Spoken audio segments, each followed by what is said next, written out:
Assalamualaikum warahmatullahi dan salam sejahtera kepada bangsa Walabari sekalian. Walaupun hari ini sudah masuk Hari Raya yang ketiga, saya rasa belum terlambat lagi untuk saya kongsikan dengan anda satu khutbah raya yang benar-benar menggegarkan negara. Apa dia? Kita intro dulu! La la la la la la la la. Cerita macam ni tuan-tuan dan puan-puan sekalian. Seluruh negara telah menyambut Hari Raya Aidilfitri pada 10 April yang baru berlalu lepas. Di mana, yelah, kita pun tahu adalah beberapa kerat yang nak sambut raya pada 11 bulan. Tetapi umat Islam dekat Malaysia ini majoritinya, boleh katakan hampir keseluruhannya, telah menyambut Hari Raya pada Hari Rabu. Selaras dengan pengumuman daripada penyimpan Maha Besar Darajaja. Dan ini termasuklah negeri Perlis. Di mana-mana negeri pun, mana-mana tempat pun, setiap kali mereka buat solat sunnah Aidilfitri ataupun ada hal dan sebagainya, pasti akan disusuli dengan khutbah. Dia berbeza sedikit tau dengan solat Jumaat bagi mereka yang mungkin kurang tahulah. Kalau solat Jumaat, biasanya kita akan khutbah dahulu, kemudian diakhiri dengan solat 2 rakaat. Manakala untuk solat sunnah Aidilfitri ataupun ada ini, kita akan mulakan dengan solat dahulu, barulah kita susuli dengan khutbah. Dan macam biasalah khutbah ini ada pelbagai topik dan sebagainya. Tetapi khutbah yang telah disampaikan oleh Mufti Perlis iaitu Dr. Mazhar memang benar-benar menggegarkan negara ini. Terutamanya satu part yang saya rasa memang anda sebagai seorang Muslim, anda wajib dengar part ini dan anda wajib berpegang betul-betul dengan part ini sebab ini merupakan satu jati diri untuk kita sebenarnya sebagai seorang Muslim. Apakah dia? Saya tak nak cerita panjang-panjang, anda tonton keratan bahagian yang saya maksudkan ini. Sesungguhnya toleransi tanpa sempadan, tanpa berhati-hati akan mengorbankan umat dan rakyat. Rakyat Palestin mempersilakan Yahudi untuk masuk ke negara mereka. Memberi mereka tanah, menjadikan mereka monopoli ekonomi dengan kekayaan perniagaan dan penguasaan terhadap hartanah. Akhirnya Yahudi membuang dan mencajah negeri mereka. Toleransi itu baik, tetapi bukan dengan mengorbankan umat. Dan apa yang berlaku di negeri Palestin menjadi pengajaran untuk kita semua.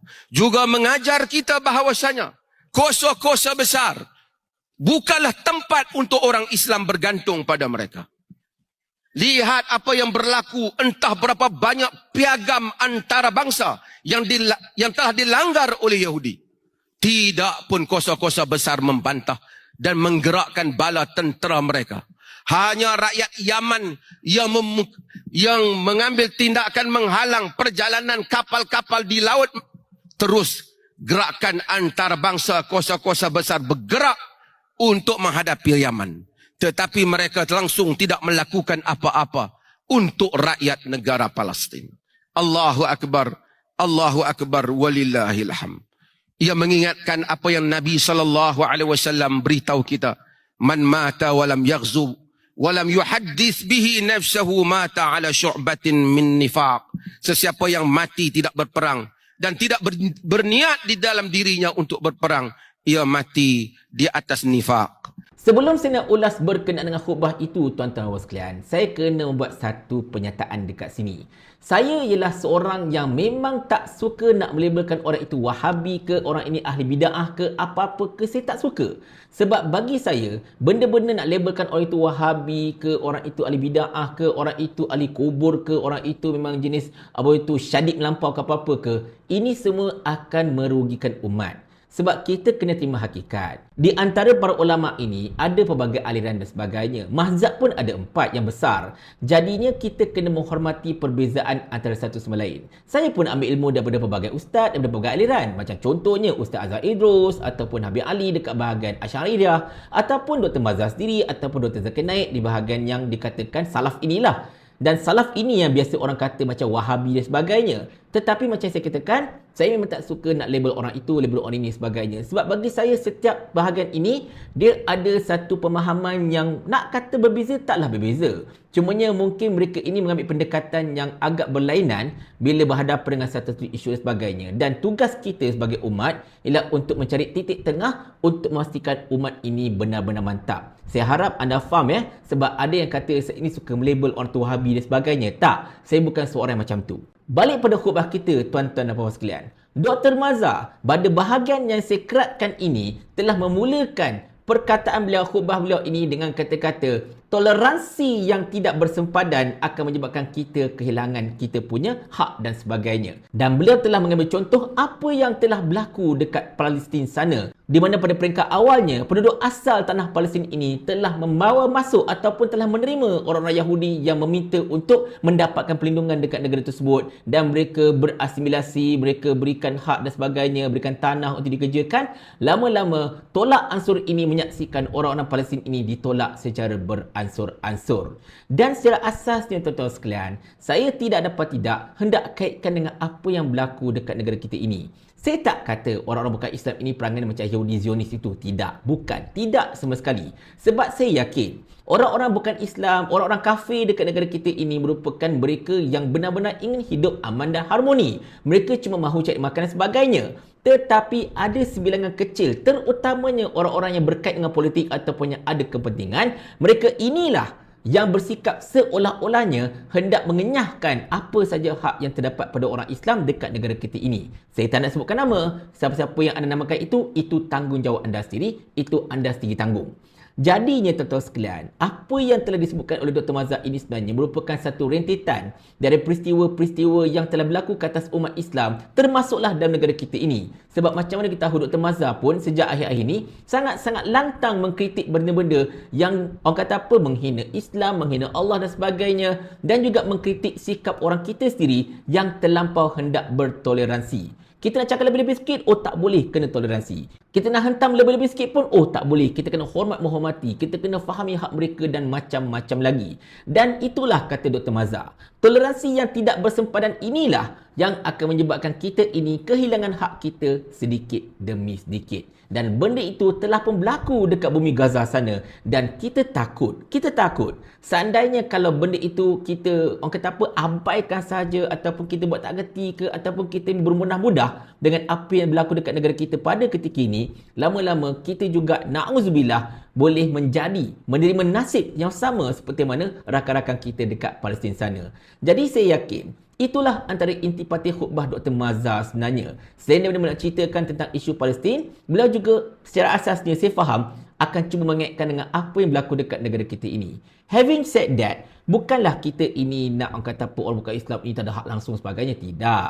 Hak orang bukan Islam ini sebenarnya terjamin di bawah perlembagaan persekutuan. Siapa sahaja yang menafikan hak tersebut telah melanggar perlembagaan. Dan benda ini memang merupakan pegangan kita sejak zaman berzaman. Sejak mula-mula Malaysia merdeka sampai ke hari ini, itulah yang kita pegang. Status quo yang kita pegang. Dan sejarah telah membuktikan, orang-orang Melayu inilah merupakan bangsa yang sangat-sangat bertoleransi. Dekat negara luar, tuan-tuan sekalian, sebagai contohnya, dekat Indonesia ke atau di mana-mana sahaja yang ada komuniti Cina dan macam-macam lagi. Contohlah kan, mana ada sekolah vernacular? Mana mereka biarkan orang kata apa, orang Cina ke, orang India ke atau bangsa asing dekat sana buat sekolah orang kata apa, jenis kebangsaan mereka dan macam-macam lagi? Tak ada. Malaysia saja satu-satunya negara yang membenarkan sistem pendidikan vernacular ini dijalankan tanpa sebarang sekatan dan macam-macam lagi. Bahkan diberikan bantuan pula tu masalahnya. Dan itu kalau tidak cukup untuk menggambarkan sikap toleransi orang-orang Melayu sebagai penduduk asal dekat negara kita ini, itu tak kata apalah. Balik pada isu khutbah ini tuan-tuan sekalian. Bagi saya, khutbah yang disampaikan oleh Dr. Mazhar ini adalah khutbah yang sangat-sangat bagus, sangat-sangat memberikan intipati dan tidak bersifat generik. Dan sepatutnya khutbah-khutbah seperti inilah yang kita ketengahkan kepada masyarakat. Sebab tujuan utama untuk kita buat khutbah ini adalah untuk mendidik masyarakat, untuk menyampaikan isu-isu semasa, untuk mencorakkan pemikiran masyarakat dan macam-macam lagi. Tetapi kalau khutbah kita pun jok cerita pasal makanlah buah-buahan tempatan lah, dan kemudian sambutlah hari wanita kebangsaan lah, itu ini sebagainya. Macam apa value? Minta maaf cakap, apa value masalahnya kan? Dulu saya pernah tahu memberikan satu komentar dan kritikan kenapa Jabatan Agama Islam Selangor sampai berminggu-minggu tak buat khutbah pasal Palestin. Kalau anda masih ingatlah. Dan akhirnya mereka buat juga. For a long time, akhirnya mereka buat juga pada satu ketika kan. Tetapi nak menunjukkan bahawa sistem khutbah dekat negara kita ini kena berubah. Janganlah khutbah yang bersifat generik, yang sekadar orang kata apa, menceritakan benda-benda yang begitu. Bukan nak kata tak penting, tetapi benda itu tidak mendesak dan tidak memberikan nilai tambah pun pada masyarakat kalau ikutkan. Balik-balik cerita pasal benda yang generik, yang menyebabkan orang bosan, tidak membangkitkan semangat, tidak mencambahkan minda dan macam-macam lagi. So, sistem khutbah kena ubah. Jadi apa yang dilakukan oleh Dr. Mazhar khutbah dekat polis ini memang satu, orang kata apa, merupakan satu hirupan udara yang segar sebenarnya untuk sistem penyampaian khutbah dekat negara kita ini. Apatah lagi sekarang ini negara kita sedang dilanda macam-macam isu kan. Jadi benda-benda macam ni memang sentiasa kena diutarakan supaya rakyat Malaysia, terutamanya orang Islam, kekal cakna, kekal sedar dan kekal faham, insya-Allah. Tetapi apa-apa pun saya ucapkan tahniah kepada Dr. Mazhar dan juga panel penulis khutbah untuk Negeri Perlis kerana menyediakan satu teks khutbah yang saya kira sangat-sangat luar biasa dan boleh dijadikan sebagai pencontoh dan tiruan untuk orang-orang lain pada masa-masa yang akan datang. Tetapi andai kata kalaulah ada orang Islam sendiri yang tak puas hati dengan teks khutbah Dr. Mazhar ini, saya cakap terus terang, mungkin kita rakyat Malaysia beramai-ramai boleh tanyakan pada orang itu soalan ini. Mau tak Tuan hamba kalau hamba kirimkan ke akhirat?